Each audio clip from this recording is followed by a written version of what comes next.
Welcome everyone to Legion Gaming. I'm your host Donnie, and as always I'm joined by my co-host Deuce. Hello everyone. Deuce, how are you this fine Saturday evening that we've lulled ourselves into? I almost dumped the whole rig onto my lap here. I'm good now. That would be kind of fine. Well, we would have pivoted anyway. We've had other disastrous things happen. No, I am great. I'm ready to talk about games. It feels like it's been forever since we last recorded. Like so much has gone on in my life. A lot of games going on, a lot of shenanigans and whatnot. But like way too much work. All the adulting stuff. Yeah. Stuff that we try to get away from by doing stuff like this, like these podcasts and whatnot. And that is why I've continued to play. Well, we'll get into it, but I've continued to play Stardew just to mellow out. Get all of that stuff in your sort of Matrix life. Yeah. Of sorts. Yeah. Today's episode, for everyone listening, we're going to be covering sort of the, I guess we'll call this like the beat 'em up strike back, where we're talking about the three big beat 'em up games that have made sort of a resurgence of the genre since 2020 with Streets of Rage 4, Teenage Mutant Ninja Turtles, Shredder's Revenge, and Mighty Morphin Power Rangers Rita's Rewind. And if you want to go back to our previous episodes, we talked about, it's basically sort of like a primer to all of this. So way back in episode 27, we covered all the Mighty Morphin Power Ranger games up until like the 16-bit era.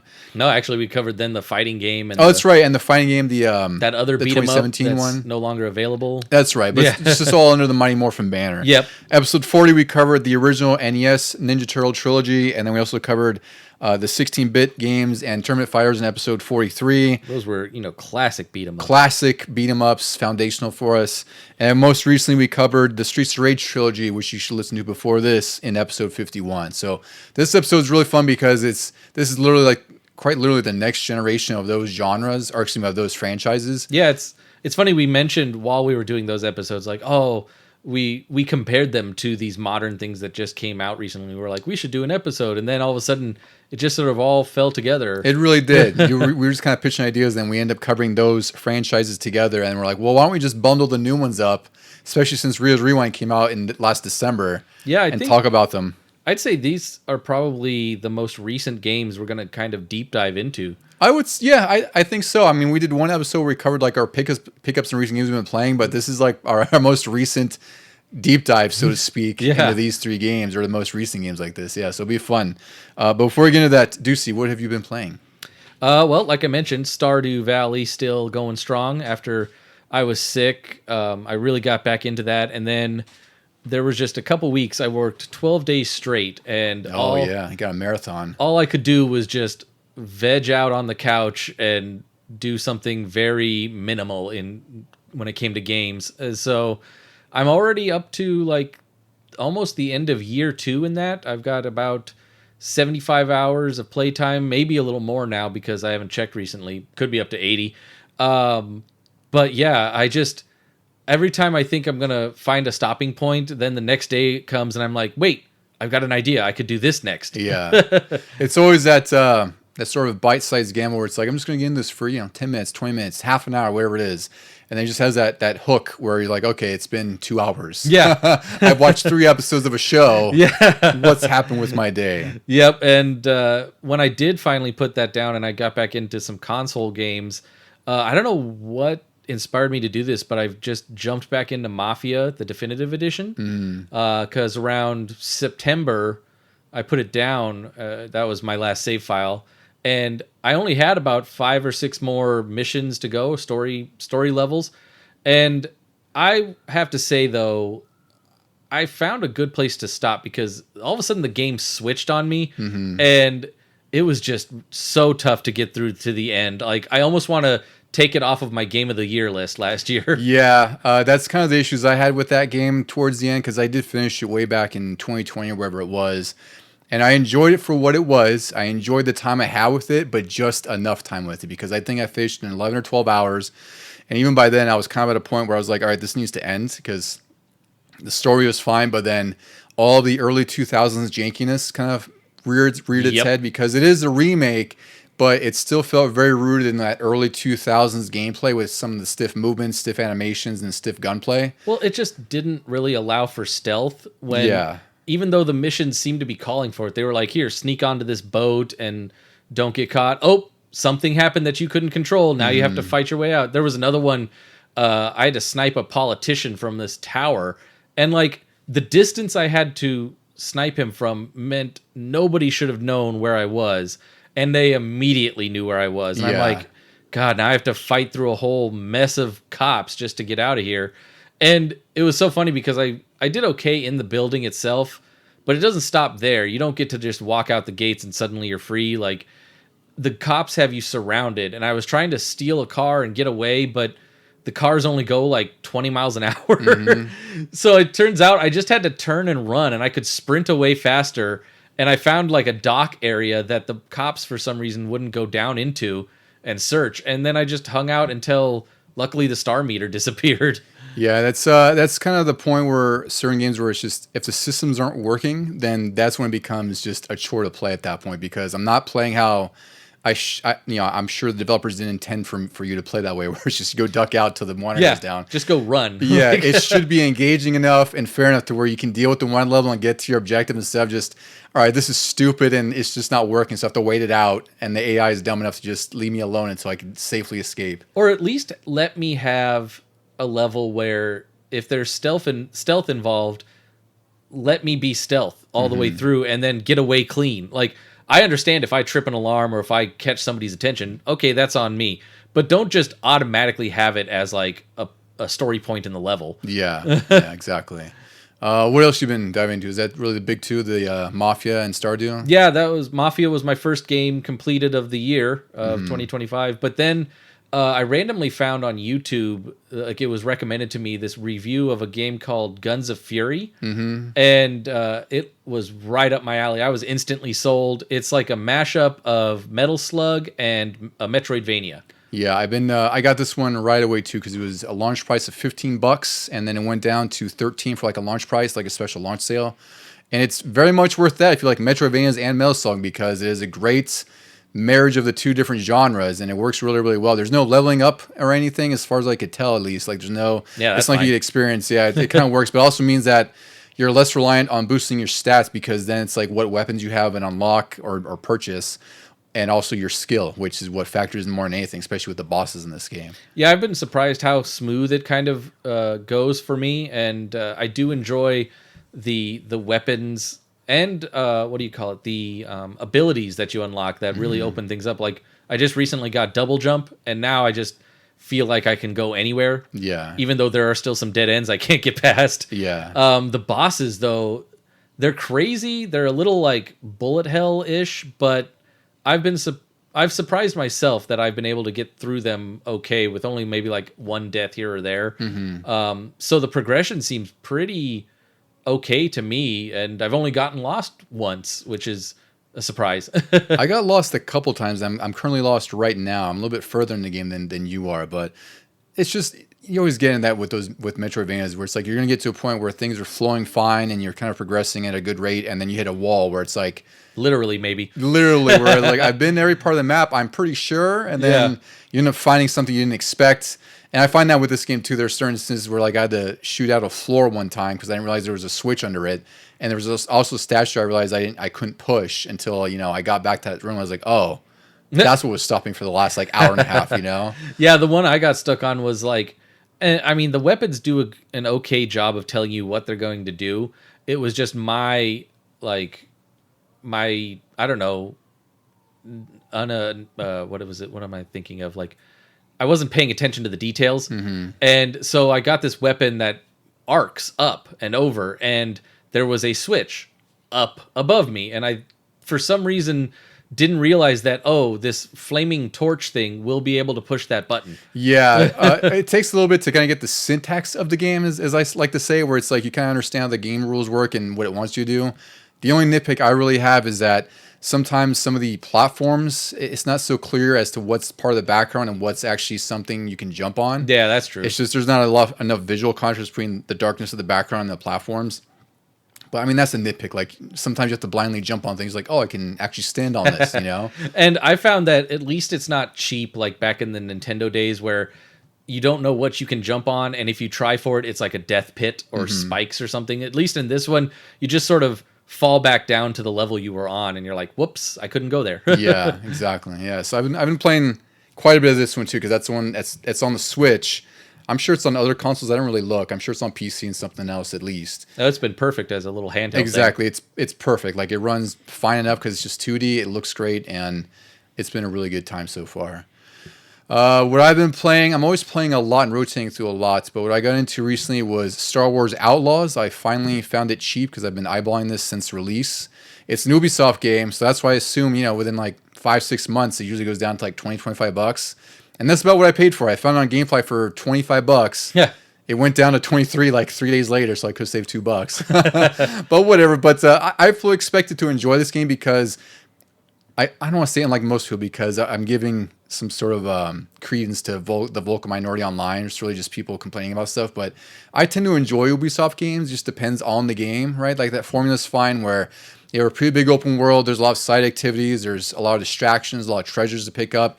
And that's exactly what Star Wars Outlaws is. Like you're playing as sort of this, I guess, what's the word that they call Han Solo? Like a rogue or a smuggler. Like a smuggler? Yeah. Yeah, so you're playing more of as a smuggler, so you don't have the Force with you, so you don't really have Force powers. Like there's a lot of stealth involved, and you kind of have to, you can go into certain areas through multiple pathways, right? Or like, for instance, I was trying to break into this Imperial base to help someone in there, and I had to like scope all around the base, figure out some way to get in there without alluring the stormtroopers up front. And there's a lot of exploration where it's like I end up finding a place on a mountain where you could walk through and swing on through, and you could kind of like infiltrate the base that way to get what you need. But it's been really, really fun so far. Like the story is okay. Like I'm still like in the very beginning where you're kind of establishing yourself as a smuggler because there's also factions that you can be favorable or disfavorable to, where it's like someone might, based on your decision, you might get a discount in certain areas where certain factions are versus the others where you have a poor reputation. Yeah, that was kind of the big thing that I heard about when people keep reviewing it is like, oh, you can get in good favor with the Hutts or with the one from the Solo movie that was, oh man, I forgot their name.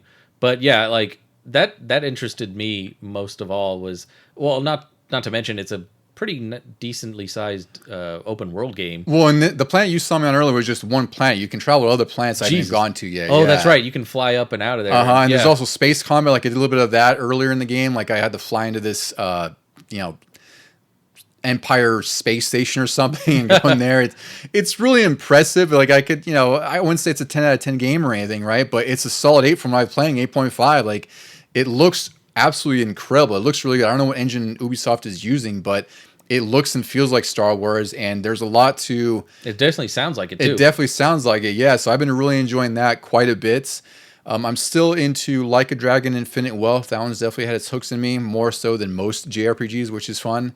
The story's just getting more twisty and turning, which I like. Like, there's a lot of things that come to light, and then there's things that are just out of left field. I'm like, oh, crap, like, I wouldn't have expected this twist. Like, you're still... the whole impetus was like you're looking for your mom in Hawaii, and it turns out that there's this whole bigger plan that was set in place for all the events unfolding, and there's also some more twists that involve the Japanese government in the game. Is that going to lead into that one that's coming out, I think, next month, the Pirates? The pirate one just released. Oh, okay. Yeah, I think it's just called Like a Dragon Pirate. I don't know what it is. It's like Pirate Yakuza in Hawaii or something like that. Yeah. It's a weird title. I don't know if it's spun off from this. I don't know how it's related. I'm not sure, but I've heard a lot of good things about it, and frankly, like this Like a Dragon and Yakuza series, I need to play the other Yakuza games, but their humor and like the gameplay is right up my freaking alley. Like Infinite Wealth is so fun because it just has these quality of life touches. Like the game's really zany with side quests and whatnot, but it does things where like if you get into a bigger section of the game, it says like you should be level 36 or something. And if you're under that level, you're like, okay, well I should go grind. So you can actually grind on the open world, or you can go into these dungeons that are specifically randomly laid out. They're just really just like leveling dungeons. And you also get crafting materials through that for your weapons. So there's sort of a bigger benefit to grinding in those, because it's like if you're under leveled, there's been times where I've gone to a boss fight under leveled and like I've just got out with the skin of my teeth. Like I'm like, okay, I can exhale now because I was really close to just dying that whole boss fight. But these leveling dungeons are really great because you can level yourself up, and your classes and they call them jobs in here as well. And you can be more prepared for the bosses, which is what I've been doing. So I've been taking my time with it because there's just so much to do and just so much to enjoy in that game. And the story's been so freaking funny, and just, like I said, it's sort of like a Miami Vice melodrama, but I've been loving the hell of it so far. So I think I'm near the end of completion of that. I'm at chapter 11 of, I think, 13 or 14 chapters. I'm probably going to see it through, and hopefully I'll get to the pirate one, because I'm sure by the time I finish this and whatever other freaking games I'm playing, the pirate one will be on sale or something. Yeah. But these games have been really fantastic. I've been really impressed with the quality of them. I just need to spend more time with the other games in the series so far. I heard that they've been putting out ones under the Like a Dragon banner fairly quickly because they reuse a lot of assets, but that's true. I mean, that's perfectly fine when you have the story and the humor to back it up. They do, and like in this game, like you could definitely tell there's reused stuff from the first Like a Dragon game in 2020, like especially in Yokohama, which is like your primary place in Japan, because you jump back between parties in Hawaii and Japan. So like, and there's really like you shouldn't change much of the town. Like it's only been 4 years, so it's not like they have to overhaul Yokohama or anything like that, right? It's just whatever. It's 4 years later, they could just reuse a lot of what they have already. It's like Spider-Man and Spider-Man 2. Yeah, like New York stays the same. Exactly. So it's fine. Like I don't mind assets being reused if the game is that good. So far they've been just top notch quality. And for me, it's just. Some of the humor is just like freaking hilarious. Like I can't repeat some of the stuff that made you laugh on here because it's a little bit vulgar, but it's kind of funny just because it's just Pineapple Express kind of humor, like that Seth Rogen kind of crap say, you know. But it's been a great time.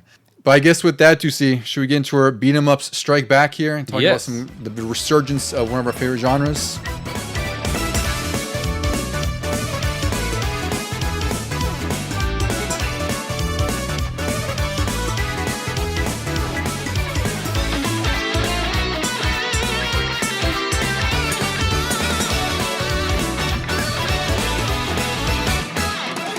All right, Ducey, we're here at our main event talking about the next group of beat 'em ups that spawned off our franchises that we grew up with, really. Like we said, we had a few episodes in the past that covered the Power Ranger games, the early Ninja Turtle games, and most recently the Streets Rage trilogy, which is one of my favorite trilogies in any series, any franchise, any system ever. Yeah, I realized that this is right up our alley for our show because, you know, a lot of our episodes are about what we grew up on and played together when we were younger. And then there was the period in our lives where we kind of split up and played a lot of stuff separately. And now these are definitely games that we've both played together. Yeah. Even couch co-op wise, like we've played Streets together and Turtles for sure. We haven't done Power Rangers yet, but that would be fun too. Yeah, well, back then we didn't have the option really because most of the Power Rangers games we played. Oh, I guess the Power Rangers movie was 2-player. We did do that one. Oh, yeah. Yeah, that's right. We did do that one. We just didn't play the Genesis one. Yeah, so the first one we're starting off with is one that is very, very near and dear to my heart. This, to me, is still the beat 'em up of beat 'em ups. It's Streets Rage 4, which originally came out April 30th, 2020 on the Switch, PS4, PC, Xbox. It was basically on all the modern consoles. This was developed by .emu. They were sort of like the primary developer with collaboration with Lizard Cube and Guard Crush Games. .emu, they're pretty notable nowadays. Like they've done a lot of publishing and developing, but they're primarily known for remasters, remakes, and most recently they published the Metal Slug Tactics, which I don't know if you've played that. It's on Game Pass. I played a little bit. It's on Game Pass? It is, yeah. Dang, I didn't even see that yet. It's pretty fun, but it's a roguelite, so that's kind of turned me off a little bit. For a tactics game? Yeah. So the loop is like you get to a point where you get through so many missions, and then you have to restart if you die, and you're determined to upgrade. So it's an enjoyable game. I didn't get too deep into it, but it's a cool idea, you know, Metal Slug and Tactics. We had Metal Slug and Metroidvania earlier with Guns of Fury. And also, they're currently developing another game we're both excited about, Ninja Gaiden Ragebound, which got announced just a couple of weeks back. That's the side-scroller one, isn't it? Yes. Yeah. Which has a similar art style to Streets Rage 4. Yeah. So Lizard Cube originally wanted to remaster the original games, but a programmer, one of their main programmers moved to like a personal project, so they kind of nixed that idea, and then they approached Sega to do an entirely new sequel because Streets Rage 3 was last out in 94, 95, so the series hadn't seen anything in 26 years or whatever it's been. It's pretty wild that they finally announced the Streets Rage 4. It's kind of nice, kind of refreshing because like you look at Double Dragon where the rights kept going everywhere, so everyone was trying to make or remake a game, and it kind of diluted it, and some of them weren't that great. But like when you see the name Streets of Rage, you're like, no, this is probably going to be quality. Yeah, there's a lineage behind there, and also like beat 'em ups have existed over the last forever, basically. Yeah, they haven't gone away. But they haven't gone away. But a lot of them haven't been good. A lot of them. Like I love Double Dragon Neon. Like I think that's a really fun game, but there's a lot of arguments against it, which are fair. Like it's really stiff. It feels like an old game, even though it was released like 2009, where it was.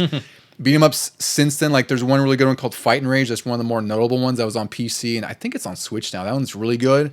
But beat 'em ups by nature, they're like we talked about Streets of Rage, like they're kind of repetitive, just in general, because they're meant to be arcade experiences. And back in the day, we could play them co-op and whatnot, but that was like the size of the game was appropriate for what we were playing, right? Like it was just a condensed 9-10 level beat 'em up. And since then, like beat 'em ups have kind of lost their luster. So Streets Rage 4 for me when they announced it was a huge deal because I had been waiting for Streets Rage 4 for decades.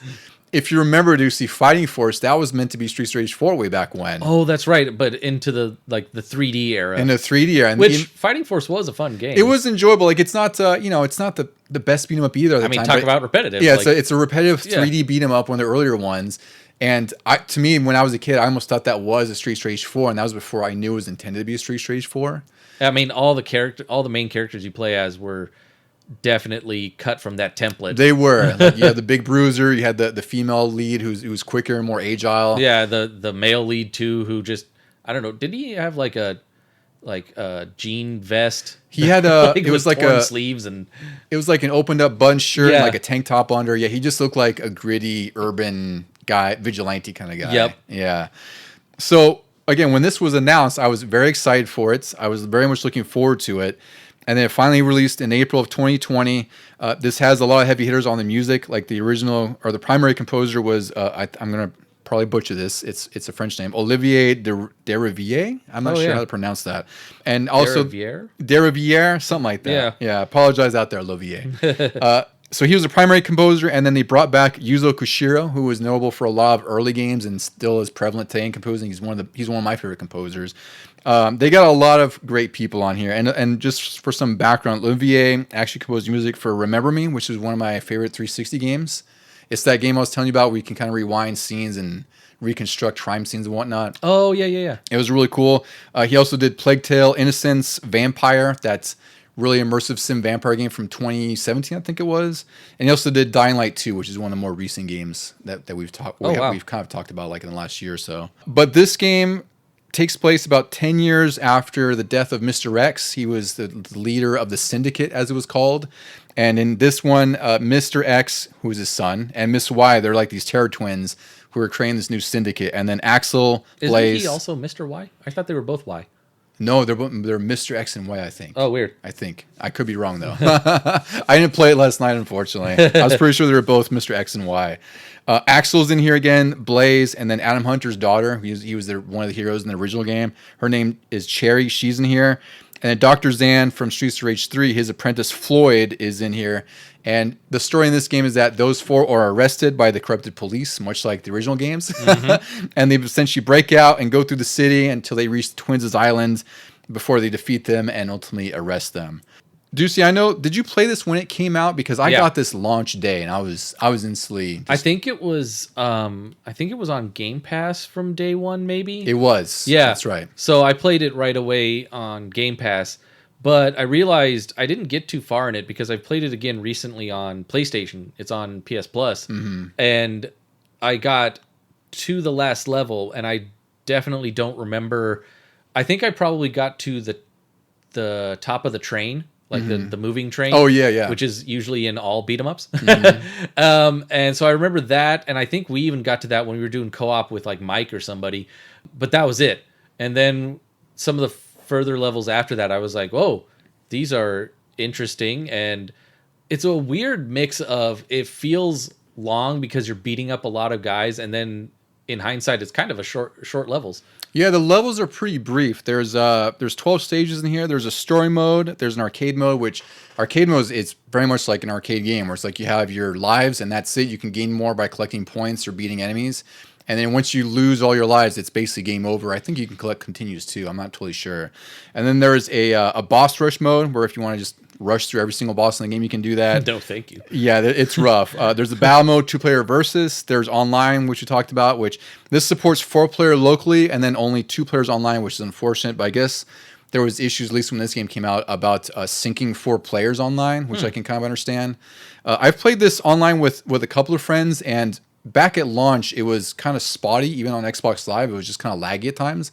I know they've patched it since then, but I haven't tried it since then. Yeah, we haven't. I should have asked you on that help with the last level. Oh yeah, you could have just texted me and hopped on. Yeah. But no, I know we had a fun time playing it with like Mike and maybe Randy. Somebody, I think we did a 4-player on that. Yeah, I thought we did. Maybe it was with Mike's wife or something. I can't remember. Yeah. I don't recall. But this game has 21 playable characters, you see. This is why this game is just incredible to me. Yeah, so I only have like 7 of them. Yeah, so you unlock more. The idea in this game is that you can earn points through destroy mode, and everything is cumulative. So basically, like your points at the end of each level is tallied up, and it fills up this bigger meter that unlocks more characters and more stuff in the game. So eventually, you unlock pretty much everyone from the entire series. Like you unlock the 16-bit versions of Streets of Rage 1 characters, 2 and 3, which that's hilarious. I love that because they look amazing here. Like they're pixelated. They look like they're out of the Genesis, but they're definitely sort of HDified, and like you can see the lighting actually highlights the edges of the pixels, so it looks even more awesome. Oh, weird. It's really impressive. Like it's definitely a treat if you have an OLED TV or really just on anything. Like on the Switch, it looks amazing too. So for me, the biggest hook of this game is the combat. Like the combat gives you so much freedom and versatility, more so than any beat 'em up I think I've ever played, because you can do, this introduces wall bounces, so you can now bounce your enemies against the walls. It has off the ground attacks where you can bounce them off the ground and continue your combo. I've seen some pretty crazy combo videos on GDQ and just on YouTube in general, people setting up these elaborate setups because the combat's really fluid. You have a lot of movement in the game. Each character has their own special attacks, which is the same format as original games, where it's like you hit the Y button or your top button and you do a special attack, and that takes some of your health. But the really big innovation in this game for me is that you can recover that health if you don't get hit. So you can do as many specials as you want, but as long as you don't get hit, you actually recover health as you damage enemies. I feel like it's a risk-reward thing, though, because then if you do get hit, it's like twice as effective, and it takes off like double your health. Yeah. I'm like, oh, no. And I think that's why it's so great, because it is a risk and a reward, right? Because the idea is like you can continue a combo or sort of build up your, whatever string you're doing by including a special, which usually bounces enemies or, clears the area. But you have to risk not getting hit by someone who's like swinging a pipe or something to take more of your health away. Oh, man. Like, I can see how much more intricate the fighting is on this one compared to the other two we'll talk about, or even compared to the Streets of Rages in the past. But my biggest nit to pick is just the lack of speed and no dodging still. It feels like even Streets of Rage 3 had a dash finally and a little bit of a dodge, but this feels like it went back to almost Streets of Rage 1 levels of slow. Well, I wouldn't say it's that slow. Like Streets of Rage 1 level is probably like 2 maybe. It's not the quickest being up, but it depends on the character you're playing, because Cherry, she has a dash the entire way. Oh. Like you can actually double tap and she has like a full-on sprint. Whereas everyone else, it's like, you kind of have to use your blitz move, which is like forward and attack to kind of go forward anyway. Because I'm still playing as Blaze like I did for the first 3. And like I said, I really enjoy the fluidity of all the beating, all the beatings that I'm giving out. But yeah, I just wish that like after some of the hits, I didn't leave myself open, because I'm just sitting there going, I see the punch coming and I can't move away fast enough. Yeah. I mean, that definitely happens. I mean, beat 'em ups in a lot of cases will have that, where it's like certain attacks you can't avoid.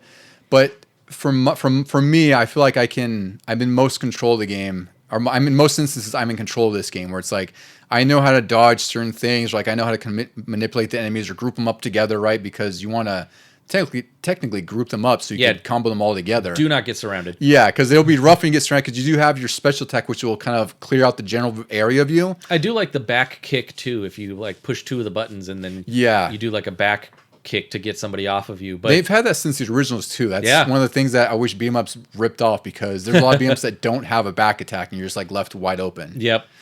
So this game does have fantastic music. It has a toggle for modern and retro. The modern music is really freaking good. It fits. The modern sounds like updated versions of the retro. Yeah, they do. Like you can definitely tell there's some influences from the original games. Like Streets of Rage kind of has its own theme song that you don't notice at first until you play all of these.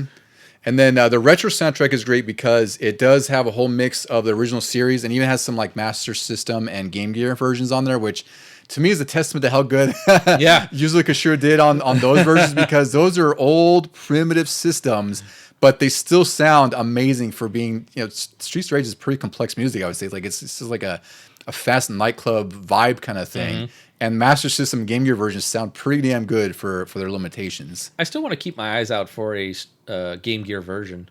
Oh yeah, you should definitely get. I mean, you should definitely buy it whenever we see them. But 2 is really good. It's one of my favorite Game Gear games. It's actually a really solid condensed version of that game. Nice. I never played 1 though. I imagine that's even more slow than the first game. Probably, yeah. Yeah. This game also has some retro levels that I think are really cool. I don't know if you unlocked much of these, Deucey, but I've done like 1 or 2 early on. Was there like 1 per level? No, there's only 4 or 5, I think, Okay. total. I think there's only a handful, and they're in specific levels. Because But every time I find a cop with a taser, I'm like, I should hold on to this. that's usually the clue. But then I don't see anything. I'm like, oh, never mind. Yeah, so certain enemies carry a taser. It's really the police. And you can grab their taser, and then there's these little arcade machines that are you can destroy them, which is just like in the original games too. Like Streets of Rage 2 had that one alleyway where there's a bunch of arcade lines up that says Bare Knuckle, which is the Japanese name. And when you use the taser on these specific arcades, the screen starts to pixelate and it transports you to a boss fight from Streets of Rage 2 with the music and the same 16-bit graphics. It's a really great Easter egg for people like us who grew up with these games. And it's just like that extra level of nostalgia that this game just added to make it even better. Because we haven't talked about the art style in this game too. It's really, really nice. It is one of the more gorgeous 2D games I've ever seen. Yeah, when you mentioned that they started the idea for this as remasters of the originals, I want a remaster of the original trilogy, but in this art style. Yeah, that would be incredible. I mean, that's probably what they were intending to do.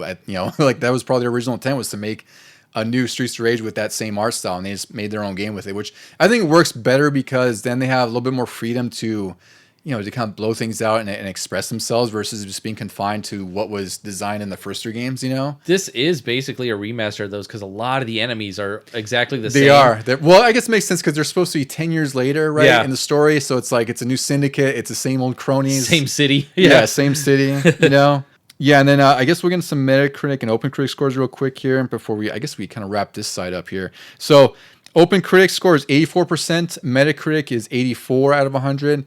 Personally, I am very biased, but this game is like a 9.5 out of 10 for me.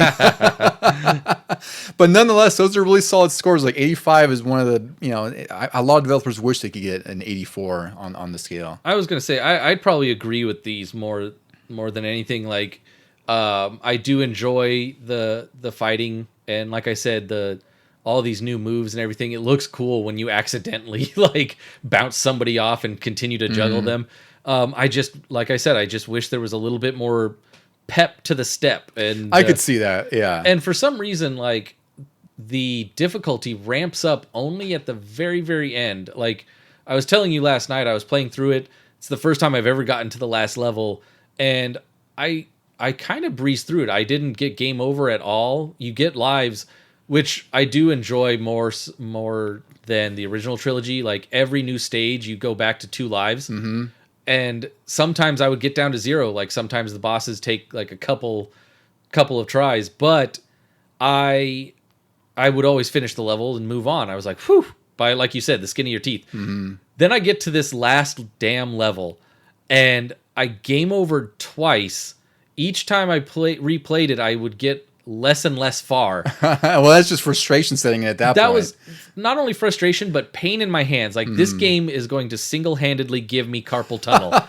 I don't know what it is. I guess because in my mind, I'm like, I'm not going fast enough. I don't know if I'm hitting hard enough. So I find myself really jamming on either the stick or the D-pad and the hit buttons. I'm just like, maybe if I push square harder, they will hit harder. Oh my God. And stop beating me up. And no, that's not the case. Yeah. So like I said, when I finally put it down and I ended up like watching something, my hands were literally still in the shape of a controller. And I was like, this is going to take a little while to like come down from. I'm going to say I'm very glad I don't have that problem. Yeah. Maybe because of all the fighting games I play. But the last level is pretty difficult, I will say, because it is kind of a gauntlet, right? That's the whole thing. It's like you're on their island, the Twins' island, and there's just so many enemies in each segment, and you culminate to like this big sort of you fight X and Y together, which for one thing, Oof. which is tough. Yeah. Which you can manage if you learn their attacks, and then I think it's Mr. X, the son. He ends up in like this mech kind of thing that pokes around. Mm-hmm. And the same thing, like once you learn their patterns, it's not so bad because it is very damaging if you get hit by them. But it definitely you definitely have to spend more time on that level to understand how the patterns are, because it is a gauntlet. Like, I played through this so many times that I can do it just fine on normal and hard. I was kind of surprised because you fight both of them individually in the previous levels, but I was surprised how they're fairly easy compared to some of the earlier bosses. They're not bad. Well, I think it's also because you're fighting two of them. Or actually, no, you find them individually at that point. Yeah. But then you fight them both and they have similar attacks. Like when I fought him, he's like right before the last level, he's in that plane cockpit. Super easy. I might have lost maybe a life, but I don't even remember if I did. I was like, what? And at that point, I thought it was the last level because the little level marker on the map, it's the last marker you see. And I'm like, that was the last boss. He was like super easy. And then I was like, oh, nope. Here comes more story. Yeah. One thing I want to touch on before we leave this game is this is really one of my most favorite DLCs in any game ever since DLC has been created, so to speak. It's Mr. X's Nightmare. And this is a survival mode for a beat 'em up, which I don't think has ever really been done before, but this is like the ultimate mode you could add to a beat 'em up because it's just infinitely replayable. The idea here is that this is Dr. Zan. He's made sort of like this virtual reality machine using Mr. X's brain. So it's basically using his memories and whatnot. Yeah. That's like the narrative thread they've connected to this. But the idea is like you go through each floor, like you beat one level, and at the end of each level, you have a random power-up you could add to your arsenal. It's like it might add poison to your attacks. You might get a gold weapon that lasts longer. You can opt to get a health boost. You can get a double jump. There's all kinds of these modifiers that you can add that are randomized. And then the idea is that you go through each level, which transforms because it's a VR thing. So you might get like a level from the main Street Rage 4 game. You might get, a level from Street Rage 3, all awesome. 16-bit and pixelated. Yes. And then there's 30 levels. I've only made it to like 29. It gets really freaking hard because there's just so much going on. You fight bosses. And then the idea is that if you die, which you only get one life in this, it's just one sort of big old rush. You actually get experience to level up each character, and you unlock more moves for that character, more specials and more dash attacks. Do you get like more health or something like that, like to maybe last a little longer? You can, yeah. You get health power-ups and whatnot. Awesome, yeah. So this to me is like the ultimate gameplay loop because I was already loving Street Rage 4 to begin with. Like I was playing through arcade mode, I was playing through story mode over and over to get more characters and level them up through the. I'm not even leveling up in the main game, but just to to learn more of the characters because you can kind of learn combo strings and whatnot. So once they add this DLC, which is like $9, I was like, I'm sold. Like this is like one of the best innovations in beat 'em ups, just infinite replayability. Have you played this mode yet? I imagine you probably haven't. Surprisingly, no, but I do have that DLC because it was only like $2. Oh, that's a steal. Yeah, and also the main game, like I said, was on PS Plus, so it cost me nothing. I've spent $2 total on this game. Yeah. It's funny. You had the opposite of what I had because I had the Game Pass version, which sucks because my Game Pass expires. Yeah. So I have to buy it on Xbox or whatever because I bought the DLC on Xbox. It was like $9. So you had the same experience I did. Yeah, but Mr. X's Nightmare, it's absolutely worth it if you want even more longevity of this game because this game already has a ton of content in it. Like the training mode, I don't know if you've messed with that either, but it's really robust for a beat 'em up. Like you can set up enemy placements and certain scenarios, like certain hazards. So if you want to practice your combos, you can do that. Like set up the scenarios to set up these specific situations. There's a whole mode where it goes through some of the strategies for each character, like including like what combo setups to use or like how each move works. And also the DLC added a few playable characters. They added Max Thunder, who is the big wrestling guy from Street Rage 2. He's a boss in the main game because he's sort of brainwashed by the twins. I liked that nod to the original. I thought it was really cool. Yeah. He's a big old pain to fight. He was but he's great nonetheless. He was harder than the two twins at the end. Yeah. They also added Shiva, who was Mr. X's bodyguard back there. He was like the sort of I guess we'll call him like shinobi martial artist kind of guy. Oh yeah. He's really fun to play as. Like he's almost like a Street Fighter character in this game. Again, he was harder than some of the last bosses. And then they also had Estelle, who's like this female cop in the main game and main story, and she's really fun to use as well. So they added more characters. There's more moves for all the characters. This DLC also added music by T. Lopes. He's more famous for Sonic Mania, like that soundtrack. Oh, wow. So he's had his hands in this as well as the next game we'll talk about. Did the DLC add Adam, or did I unlock him somehow? He's unlockable, if I recall correctly. Because when I've restarted the game up, I'm looking at the character selection. I'm like, oh, there's Max, and there's Estelle and stuff, and then I'm like, wait, Adam's in this? Yep. Yeah, he plays pretty close to his original incarnation. Like, Can they you get definitely Rue? modernize him. Yes, Rue is unlockable as well. Awesome. Yeah.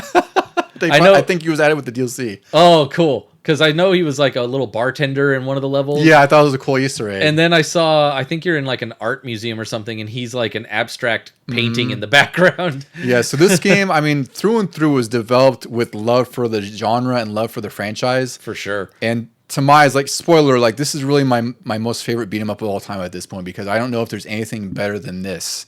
Even though the next two we'll talk about, particularly the next one, is a huge heavy hitter. To me, this is like 1A and 1B. But the next one, Deucey, we'll get to here is Teenage Mutant Ninja Turtles Shredder's Revenge, which, my God, you want to talk about that when that trailer hit, you and I were just like anxiously awaiting for when hell they were going to announce the release. It's like, yeah, this is what we've been waiting for. So this was originally released June 16th, 2022. I don't know why I put 2002 on Hilarious. there. Yeah, that's a typo on there. It was released in 2022 on the Switch, PS4, PC, and Xbox, and then they made like a PS5 native version later that year, which is where I don't know if it has enhancements or whatnot. But this was developed by Tribute Games. The previous games they've done are Wizorb, which I'm not familiar with. I've heard of it.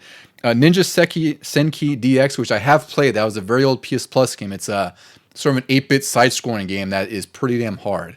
But you could definitely see like their 2D roots in that game. Flint Hook, and one game that I forgot if you played this one. Do you see Panzer Paladin on the Switch? That was a really fun time. I got it shortly after you recommended it. And, Yeah. I didn't get too far in it, but it was fun. It's good. It's difficult. Very innovative. Yeah, but it's really, really cool. It's definitely a game that I wish more people played. And the other game that they're most known for is Scott Pilgrim versus the World, the game, which is a beat 'em up that it's interesting with this game. Like, this game was really widely loved when it came out, and I didn't play it back then because it got delisted. And I bought it when it was re-released by Limited Run, like they got the publishing rights. I played it. I enjoy it, but I think Scott Pilgrim's a little bit overrated because you want to talk about like damaged sponge enemies. My God, that is what ruined that game for me. It's like every enemy took like 37 hits to kill. So they had history with that game. Well, yeah. When did that release? That was in I want to say it was like around the time of the movie, or a little after? No, I want to say it was a little bit after. It felt like it was in one of those Xbox Live Arcade games post. Yeah, release. but it was. I mean, that's my point. It was back then when beat 'em ups were still around, but they didn't know the finesse of them. They weren't. Yeah, so it's still a fun game for what it is. Like, I think it's only like $15. It's worth it at that point, but. From my perspective, it's just after hearing how great it was, and then once I played, I was like, "Oh, this is just fine." Yeah, It's an okay beat 'em up. But Shredder's Revenge is the opposite of that. It is just an incredible game all throughout. So Nickelodeon had approached .emu and they would publish this game. So they're related to Streets of Rage 4. .emu had published this game, much like they developed and published Streets of Rage 4. So Nickelodeon had approached .emu after seeing the Wonder Boy: The Dragon's Trap remake. That's a remake of Wonder Boy 3, The Dragon's Trap from the Master System. I've played that game. Damn. It is really gorgeous and excellent looking. For Master System? For Master System. And it's interesting because this game is very much rooted in the original, because you can actually toggle the Master System graphics, like updated, or the new like painterly modernized graphics. So it plays largely the same. It's really just like a really gorgeous art style that's laid over the original Master System game. But it's a really good remake, and it was good enough to where Nickelodeon had their attention, was like, oh, we should talk to these guys and approach them about talking about a Ninja Turtles game, because Tribute had been pitching a Turtles game to Nickelodeon since 2011. So for the last like 10 years, they've been trying to get a new Turtles project going, and Nickelodeon maybe just wasn't ready at the time, and then they finally saw the Wonder Boy game. It was like, oh, maybe we should consider looking into this kind of thing. The music in this game was also composed by T. Lopes, with contributions by John Yatma. This had Megan Ran and Ghostface Killah. Excuse me, I thought it was Streets of Rage. This had Raekwon and Mike Patton from what's that band who made Faith No More? I almost forgot them. How could I forget that? He's the singer for Faith No More and Mr. Bungle. And also, more importantly for us, since we grew up with the animated series, they got the original voice actors for the Turtles, which was really awesome. This was my favorite part. It was, because they sound older. Except for Shredder, unfortunately. Unfortunately, yeah. R.I.P. R.I.P. James Avery. Yeah. Yeah. The Turtles in this game, they're enjoying pizza, and they're seeing a newscast, and Bebop interrupts the newscast to announce that the Foot have returned. And they're taking over the Statue of Liberty, so this is very much like Turtles in Time. This feels like a sequel to Turtles in Time. This should be like Turtles 5. And it was definitely influenced by that, because this game, they flat out say like it's influenced by Turtles in Time. Like it could be a sequel to that game entirely. So the story with Turtles, it's just they see the Statue of Liberty being taken back. They see that Krang is somehow back. They find out Shredder's still alive, and in the game you actually go to Dimension X, which is sort of a diversion, because while you're in Dimension X, Shredder and Krang are in our reality, so to speak, and they're using that to like attack the Statue of Liberty, and take over in a very Ghostbusters 2 like fashion. I was gonna say it turns it into like a giant mech, yeah, the statue. So the big thing about this game is that it has 6-player local co-op and online co-op. We've done I think 4-player at least before. I don't know if we've done 6. 5, I think 4 or 5. Was it 5? Yeah, and it gets pretty crazy and chaotic there. But it's a really fun time. There's also a typical arcade mode like Street Rage 4, where you just go as far as you can on one continue essentially. And the story mode has 16 levels on an overworld map, and it looks like the straight out of the arcade game. Like this looks like it could have been released in 1993. For all we know, it's a really gorgeous and realized art style. It even had like even more references to the original 80s cartoon than a lot of the games back then. A lot of the ones that we've already covered in our previous episodes. Like there are things in there that I totally forgot about, like the punk frogs and some of the bosses. I'm like, I thought, oh, these were either original or they came in the games later. And then like recently on YouTube, they played the first season of the show, and I was like, oh, they're those characters that are in Shredder's Revenge. Mm-hmm. I didn't realize they were way back in the cartoon. Yeah, the cartoon, I must have missed a lot because there's so many episodes, but there's a lot of connections to this game, to the original cartoon, which is obviously great for people who are aware of it to begin with. And also for us, we're like rediscovering it. It's like, oh, like they went that far back into the nostalgia tool bag, It's really great.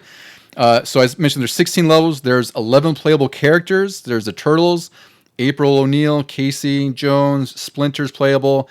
And DLC added Karai, Usagi, Mona Lisa, and Mondo Gecko. Those last two were, I think, a free update in one of the post. No, it's I actually don't have it, but it's like $3. It was. Oh, was it a paid DLC? Yeah, it wasn't as big as the DLC previously. Yeah, Dimension Shell Shock. Yeah. So I guess we get real quick into Dimension Shell Shock. So this is DLC that they released in August 2023. It added new levels, characters, Usagi and Karai, and of course new color palettes, which are really cool because. Some more than I. There's like stuff like the Game Boy color palettes. There's like the Nintendo color palettes. Mm-hmm. It's really cool they add that because it does make it like a true throwback. Like this is my favorite DLC when the Streets one was yours. Like I was like, oh, I understand all of these homages that they're paying, and it also brought in the survival mode that Streets started. Yeah, and it's funny because when this game came out, I was always hoping, I was like, they should really release. If I remember correctly, they had no plans for DLC at the time. Like it was just going to release the game, and perhaps it was something where they underestimated the popularity the game would have and how much it made, which is mind-boggling to me. Yeah, I was going to say, come on, guys. Yeah, but but they eventually added it around. I was like, this is what should be added again to every beat 'em up, and they added it to this game. I don't like this one as much as Street Rage 4 because I think this one's a lot more difficult and a lot more grindy because you have to go through each of the sort of dimensions. Like they're all sort of themed. I had one, there's Edo, which is like a feudal Japan kind of theme. Mirage, which is like a throwback to the black and white comic. That's one of my favorites. That one's really nice. It looks like the pages of the comic, and you have to like jump between the panels. Yeah, and there's a pit there. Yeah. There's an 8-bit battleground that looks like the Nintendo games. Also, one of my favorites. Really great. Omni Channel 6, which is the news center. Dark Tomorrow and The Void. So there is sort of a story through it where you have to get through, I think it's like 5 or 6 areas, and you fight like Super Shredder at the end. You have to get enough crystals to open the portal and go to the next one. I've only gotten to this last Shredder once, and he is more of a pain than the final boss, or the final version of him, because it's just like fighting the Super Shredder in the main story mode, but he seems more invincible. He seems to have a lot more iframes, and you just don't know where the window to attack is. I ended up getting there and then almost immediately dying because I was just like, no, I don't know when my chance is. Yeah, and it's also, because you accrue crystals in between each sort of dimension level, and it's just, you have to get to a point where it's like you collect the next set of crystals, move on to the next one, and it gets progressively harder, but this is really hard. This, I do enjoy, like, they have sort of a risk reward. They give you 2 options after each thing. And like based on the color, if it's blue or something like that, it's going to be fairly easy in the next round that you go to. If it's red, it's like, here's 2 bosses at once or some crazy thing like that, where They sort of give you a power up, but it probably won't do you that much good. I always just keep my fingers crossed for like a pizza to restore my health. Yeah, yeah. So there's definitely a bit of a strategy to it, and it is co-op as well, if that helps a little bit. This game is a real gem. Like I said, this is like sort of 1A, 1B to me. Like Streets of Rage 4 is the top, and this is like right freaking there. And the OpenCritic and Metacritic scores are about the same. It's OpenCritic, it has 86% out of 100, and Metacritic 85. Still feel to me personally it's a little low. Oh yeah, no, like, this is the one where I would rate it like 90s and above. Yeah, this for me is like minimum 90. Like if I put 9.5 out of 10 for Streets of Rage 4, then this is easily a 9, if not 9.5. But this one, it's a really easy favorite to get into. The combat, it's perfect. It's sort of I guess we'll call it like the perfection of the arcade beat 'em up for Turtles, right? Because Streets of Rage 4 is like, to me, the perfection of like console beat 'em ups, like that generation of console beat 'em ups that were exclusive to consoles. And this really nails everything that made the arcade TMNT games great and refines it and modernizes it, because you have a lot of control. You have a dodge move. There's still cheap hits with some of the bosses and enemies, which I hate, but that's also, again, by nature. That's why I would move it down just a little bit below Streets of Rage, is because I feel like there's more cheap hits with this. Like there's situations I can get out of Streets of Rage 4 that I can't get out of in here. I am quite the opposite. I know you're the opposite. I'm like, those bosses come at me, I'm like, no, I'm just going to tank the hits. Yeah. But in this one, at least I can roll out of the way. Yeah. At least you have some sort of dodge move, to get out of action. Yeah. But I mean, it's really just down to preference. Like this game is still truly amazing. Like it's one of the best beat 'em ups you could possibly buy right now. Yeah. And it's worth every penny. I think it's only like 20, 25 bucks, and that's a steal at that point. I think the Dimension Shell Shock DLC is under $8. I think it's about the same price as Streets of Rage. It's under $10. Yeah, I want to say it's 10, but maybe on sale it's down. And like I said, the last two characters, I think it's so cheap because it's only two characters. They didn't really add too much else. That one I saw for like $3.25 or something. Yeah, and that's totally fair. Like you're getting so much bang for your buck here, and it's even better if you have co-op friends, whether it's local or online, because this is just pure fun from beginning to end. Like there's I really don't have any negatives to this game necessarily. It's like maybe the negative is that it ends. Yeah. Right? Because like I would always love more of this game, because there's a lot of level variety. There's a lot of throwbacks to like even Turtles figures and one, like you said, the turtle blimp in the background on one of the levels. Yeah. Right? It's just an absolute joy to play. Like this is like the ultimate nostalgia trip for us. Anything to add to Ninja Turtles Deuce before we move on to our final game of the hour? No, just I want to play more of it. I'm with you. You always get that itch. All right, the last game we're covering on our list here today is the most recent. It's Mighty Morphin Power Rangers Rita's Rewind, which came out December 10th, 2024, so just a couple months ago as of this recording. Yeah. It was released on Switch, PS4, PS5, PC, and Xbox. This was developed and published by Digital Eclipse, and Digital Eclipse, they've had quite a long history. They've been around since like the early 2000s when they were mostly working on original games and ports. The last 10 years, they've been known for a lot of collections like the Mega Man Legacy Collection, the Disney Afternoon Collection, oh yeah, the TMNT Cowabunga Collection. They've had their hands. I've seen their name. Yeah, they're very, very well known. They're a very good studio, and they've also done these Goldmaster documentary series that are like these interactive games where it's like we mentioned Tetris Forever, where it's like a chronology of the story of Tetris and all the games released. Well, you can also play and interact with certain timelines, or certain points in the timeline. And they've also done the making of Karateka and Llama Soft, the Jeff Minter story. Those are both games I would like to play. But in general, like they're really good too. Like they're very, very solid with what they've done. They've done ports, remasters. They've done quite a bit of stuff over the last 20 years. I feel like the trailer for Power Rangers came out shortly after we did our Power Rangers episode, and we were just as psyched about that as we were about the Turtles. We were absolutely. Like they revealed this trailer at the 2024 Summer Game Fest, and that was instant. Like the moment we saw the trailer, the music was like, oh yeah, can't wait for this. And they mentioned that it was coming out by the end of 2024. And it was really like, I mean, pretty much until like November, I feel like they didn't announce a date. It was very, very late. Yeah, they didn't say any other news about it until right like a couple weeks before it came out. And I was happy for like I will admit it's a little bit pricey. I think it was $35 if I remember. It's kind of a pricier beat 'em up. But for my purposes, like I like supporting these kinds of games because I like them when they're made. So it's like, maybe it's not worth $35. I think out of the three, we can both agree this is probably the weakest of the three for a few reasons. But this game, the story's pretty general. It's Robo Rita in this instance. She goes back in time to team up with her past self, her human self, to sort of terrorize Angel Grove and take care of the Rangers, essentially. And that also plays into the Green Ranger story, like Green with Evil. That whole sort of saga is folded into the story here. I found this really interesting because this plays off of the anniversary special that was on Netflix last year? No, 2023, I think, where Robo Rita is introduced in that movie, I guess you could call it. And it was just interesting to me that, like, oh, we're going to keep that character and then go back into the past so you're playing, like, the original show. You even go into the juice bar at some parts. Yeah, never been in any. It's like the games. Intermission. Yeah, yeah. Teach you to talk with Ernie. I think his name is Yep. right. Yeah, Ernie and Bulk and Skull are there, which you hear a really funny rendition of their music Yeah. when you walk up to them. I thought it was a little nice Easter egg they had on there. This does have five-player local co-op at the beginning, and then you do unlock the Green Ranger after finishing the game. So there's 6-player co-op. It's interesting because this game definitely feels not rushed, but it feels like these ran out of time because I think by promising it was going to come out by 2024, they just released it as it was, and it was, it's a fine game. It definitely had some issues at launch. Yeah, they missed some parts. Yeah, so it didn't even.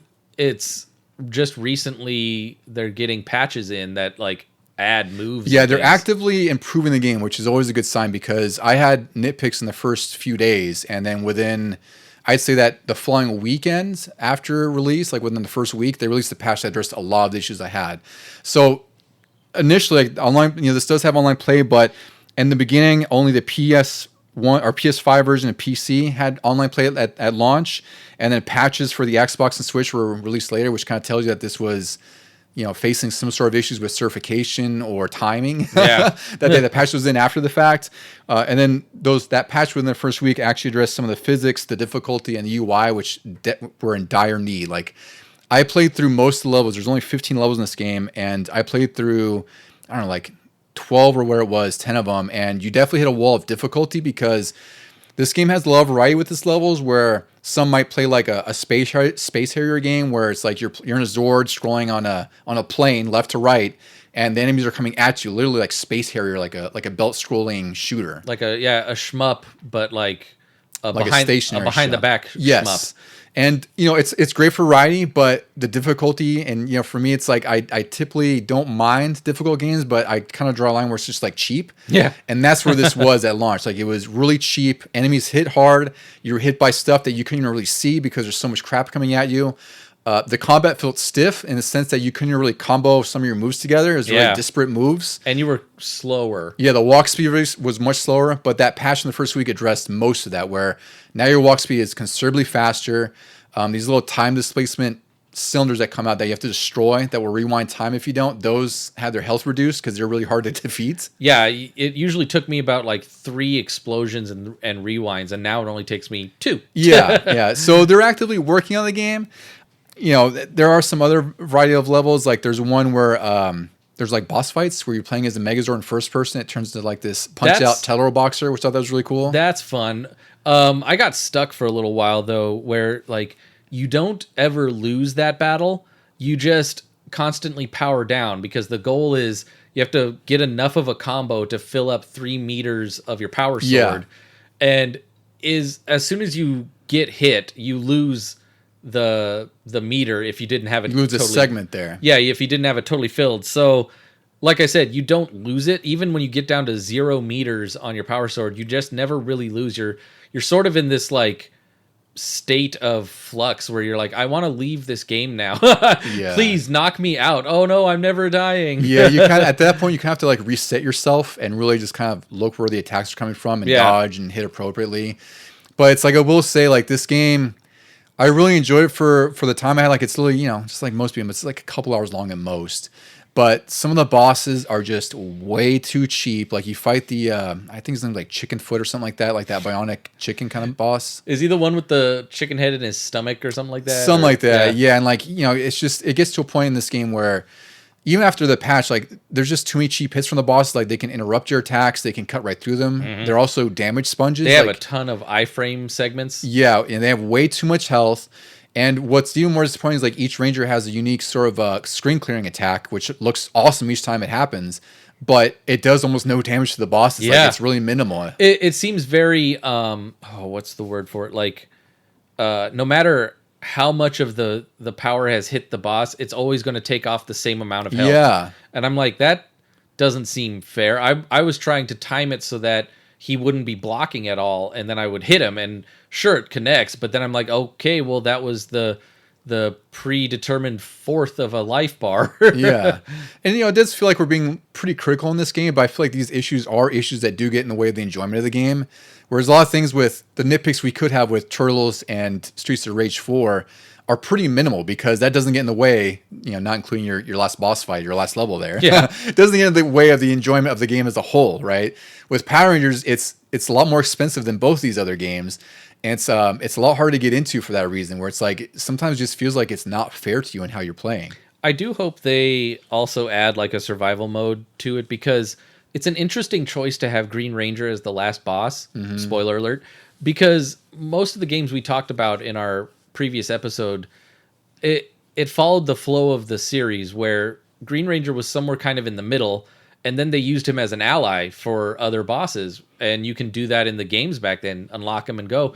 This one you unlock him, and I don't want to play the story mode again with him, because he's still going to be the last boss in that story. It's going to be a weird like mirror thing. It's a weird like doppelganger kind of gimmick, which kind of works with the show, I guess. Like it could be with the time travel aspect. Yeah, maybe. Rita could have teleported someone from another universe, whatever the case is. But a survival mode would be just as awesome as the other ones. I would say. I think this would really benefit from it, and the game, it does look gorgeous. Like I think the sprites look really nice, and like all the Rangers look fantastic. The Zords look fantastic in all those Space Harrier levels. I will applaud them on their choice of monsters, because there's some of them that you totally forget were in the series. They've never really been mentioned again in other games or anything. So I was like, oh, they're digging into the well for not only the bosses but the little like goodies that you can find that pertain to the show. If you remember the show, you're like, oh, this is a neat Easter egg that I collected. Yeah, and they do have some souvenirs that you can unlock that are like these hidden treasures in levels that do have Easter eggs for the show. Like I think you'd find the Green Ranger's candle, if I recall, was one of them, right? And there was one, when you're fighting like Madame Woe,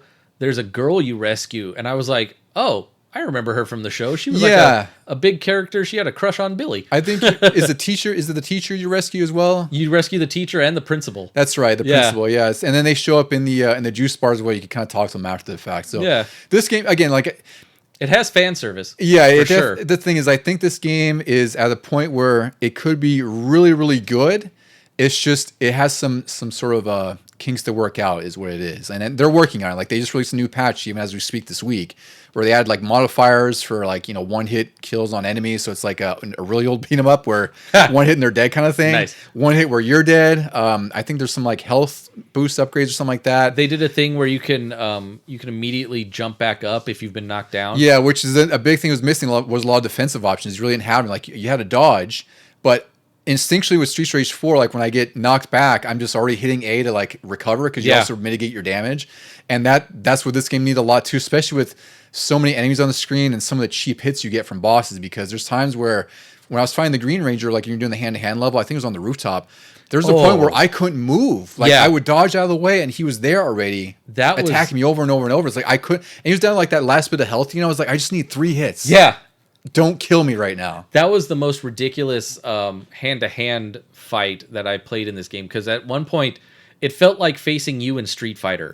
I felt like I should just put the controller down because I was not getting a single punch in. I agree with you. That almost put me to a limit where, like I said, I was down to his last bit of health. I'm like, this cannot be happening. There's no way I can't get a single hit in right now. Yeah. And because he has so much recovery, so he's so quick, he hits so hard and he dashes. So I'm curious if that new recovery move will help and mitigate stuff like that. I'm not sure if the patch has already been uploaded when I played it, but if it did, it didn't help. I think, I think the patch was the day after you played, if I recall. Because I had imagined you probably got an update and saying, like, here's the modifier. They call them morphers, which is a great idea. Oh, yeah. Where it has, like, the gameplay modifiers. And I forgot what the other changes were. But again, it's like they're actively tweaking this. They did announce the physical version, which I pre-ordered, which is great. That version will have all the updates on it, which is great. So if you do opt for that, you can get a full cart version that has all the updates to date. I think this is a very solid beat 'em up in general. Like, I'm not trying to be overly critical about it. Like, I still enjoy the hell out of it. I feel like with some of the boss fights, and maybe even some of the level itself, it seems like it was made for multiplayer. I would agree. Just one extra co-op. This really does feel like, especially with the bosses, it feels like it's tuned for multiple players, because some of those bosses, like I said, they're just serious damage sponges, not like in the fun way. Yeah. Like when your super attacks don't do much damage and you have limited combo viability, it's like, all right, like this is kind of a grind at this point. Speaking of limited, another biggest nitpick for me is I played on PlayStation and the constant voice work through the controller. Oh yeah, I can see it's that. the same line over and over again, like, "Hey, I need help here. Hey, I need help here." And it's like, okay, I get it. I've been punched 3 times in a row. You don't have to say it 3 times in a row. It's just adding salt to the wound at that point. Yeah. So fantastic game overall. I'd say wait for a sale. Honestly, like, you know, I got this because I love Power Rangers and I love beat 'em ups. I'd say it's a little bit of a tough buy. It's $35, frankly. Like I'd say, you know, 20 or under is a solid price. Like I would have spent $35 just fine. Oh, I mean, I have spent $35 and more on Streets Rage 4 and Ninja Turtles because I got the physical versions and whatnot. But this one, it's a little bit of a harder sell. But at the same time, it's obviously up to you and where you do with your money. But I just like to support digital clips and these kinds of games because these kinds of games, you know, the last one we had was that was like a beat 'em up was 2015, right? That last one was 2015ish or even earlier. Might have been even 2013. Earlier? Yeah, something like that. It was within the last 10 or 12 years, whatever it was. Yeah. So I'm a fan of this game, but and I will say this is an improvement over that one. Oh, I'm sure it is. It looked like it was an improvement because that one was not so fondly reviewed. Yeah. For reviews on this one, let's see. We got OpenCritic. This had 71% and Metacritic 68 out of 100, which I hate to say, but I think that's pretty fair, like for everything you're getting at launch, because you know this is based on the launch version as well, right? Because I don't think they did like a review after the patch or anything like that. Yeah, I feel like with the patches, I would up that a little bit at least. Yeah, like 75 or something. Like all 3 of these have seemed too low for. Yeah, which may be just sort of an indication of how beat 'em ups are perceived as far as mainstream reviews, right? Yeah. Because I would argue there's a lot of games that are rated higher than this. I'm like, I don't think so. You know? No, it's probably a sign of the times. They probably want these beat 'em ups to be like roguelikes or something. I'm glad these aren't. Like, I think the survival mode is a good sort of alternative to that. But I don't need. I don't want to say I'm sick of roguelikes. I'm just tired of so many games trying to be a roguelike. Or that Turtle ones is actually good. It is really good. But I'm saying like there's more mediocre to bad roguelikes than there are amazing ones, right? Yeah. Like Hades was a standout. The Turtle Splinter Fate, that's a great one. There's a handful of others, but in general, it's like I'm tired of it. You know, like you play and you're like, I'm tired of this. Like, I just want to beat them up. Yeah. Know? But yeah, this one is the weakest of the 3, but not by much. I would just say like it's a little bit of a hard sell at the price it's at. Yeah, what more can we say about this one, Deuce? Anything you want to add? Or I guess I know how we ranked them. We kind of talked about how we ranked them. I think it's as they are, right? Or I might surprise you actually. The more I've thought about it, like I actually say Turtles 1, Power Rangers 2. Oh, okay. I didn't expect that part. Hopefully, like they even continue their patchwork because I think it is getting better after launch. It is. It's definitely improving for sure. And for me, it is just all of the fan service about it. Like Streets of Rage, I didn't really grow up with the original trilogy, but I do know that they are paying great homage to the originals with that one. I'm just like, my thumbs hurt, man. Power Rangers doesn't hurt my thumbs as much as Streets does. Yeah, from my rank, if it wasn't obvious, it would be Streets Rage 4 as number 1, and then only because we have to have a number 2 and not like 1B. Yeah. It's Turtles, Shred's Revenge, because those two, you cannot, from my money, you cannot get better beat 'em ups than those two right now. I don't think there's anything that comes close. People will argue Fight and Rage is good, which it's good. It's not Turtles, Shred's Revenge, or Streets Rage 4. And then third would be Rita's Rewind, just because it just has, at least right now, there's a lot of issues, and then I think there's, even with multiple patches and updates, I don't think it'll come close to how good Streets Rage 4 and Turtles feels. Like it's just, I think it's just designed differently, right? It's not a detriment or anything. It's not a bad thing. It's just for what they have as a foundation versus the foundation for the other 2 games. I think Rita's Rewind, it's fine at 3, but it's not a bad game. It's just, it would be kind of funny if they did a survival, but then they also incorporated the shmup levels too. I would think that's really cool. Yeah. I would love for that actually. Yeah. So I mean, I don't think they've ruled out DLC. I know again, it seems like it's a really small team because they're making updates, and you know, it's not that slow. Like they've had at least 2 or 3 updates in the last 2 months. So it's probably just they have so many things prioritized. Like DLC is something they can't focus on. They're probably trying to get the game to a state that they feel is fine. Right? I was gonna say make it work first. Exactly. like make sure everything's patched up the way you want it, and then maybe work on DLC, because I do feel like with these issues, like with the difficulty and the damage sponges, like a survival mode would be kind of annoying to play. Yeah. It's like, imagine fighting the Green Ranger in survival mode. It's like, oh, cool, level 2, I'm dead already. You know? Yep. I have to go back to the beginning. It's just like story mode or whatever, you know? All right, so well, I guess that about does it for our Beat 'em Ups Strike Back episode. So if you feel like we missed something or you have any opinions on any of these 3 games, you can reach us by email at legiongamingpod@gmail.com. You can also find us on Instagram at Legion Gaming Podcast, where we post all kinds of screens of our collection of trailers, videos, all kinds of cool stuff. Anything else you want to add to this one, Ducey? Just cowabunga, dudes. It's morphin' time on the streets of rage.